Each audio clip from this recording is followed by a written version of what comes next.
Hello friends, എൻ്റെ വീട്ടിലെ സപ്പോട്ട മരം നോക്കിയേ. നമുക്ക് കൈ എത്തിച്ചിട്ട് സപ്പോട്ടയൊക്കെ പൊട്ടിക്കാം. അത് ഈ പുല്ലിൻ്റെ ഇടയിൽ നിൽക്കുമ്പോൾ അതിൻ്റെ ഭംഗി വേറെയാണ്. എല്ലാ ദിവസവും ഞെക്കി നോക്കലാണ് എൻ്റെ പണി. പഴുത്തോ നോക്കണ്ടേ.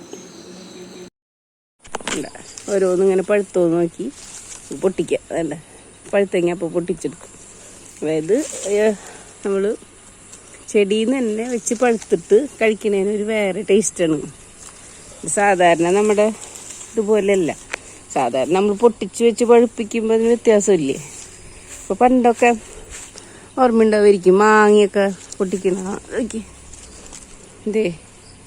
ഇത് പഴുത്തിട്ടുണ്ട് കണ്ട, ഞങ്ങൾ നോക്കിയേ നോക്കിയേ.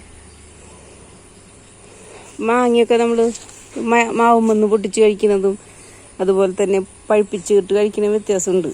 പണ്ടൊക്കെ ടെറസിൻ്റെ മുകളിലൊക്കെ, എൻ്റെ വീടിൻ്റെ ടെറസിൻ്റെ മുകളിലൊക്കെ മാങ്ങയുണ്ട്. ഞങ്ങളത് ഞെക്കി പൊട്ടിച്ചിട്ട് കഴിക്കും.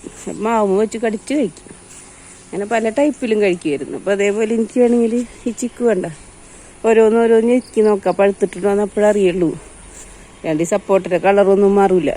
എനിക്ക് ഉണ്ടോ.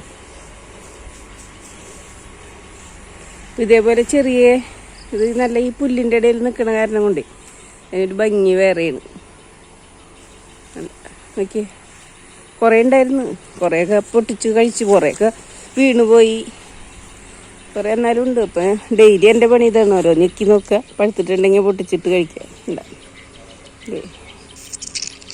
ഓക്കെ ഉണ്ടോ. ഇതിൻ്റെ ടേസ്റ്റ് വേറെയാണ്. അതിൻ്റെ കടയിൽ നിന്ന് മേടിക്കുന്ന പോലെയല്ല. എന്ത് മധുരമെന്നറിയോ.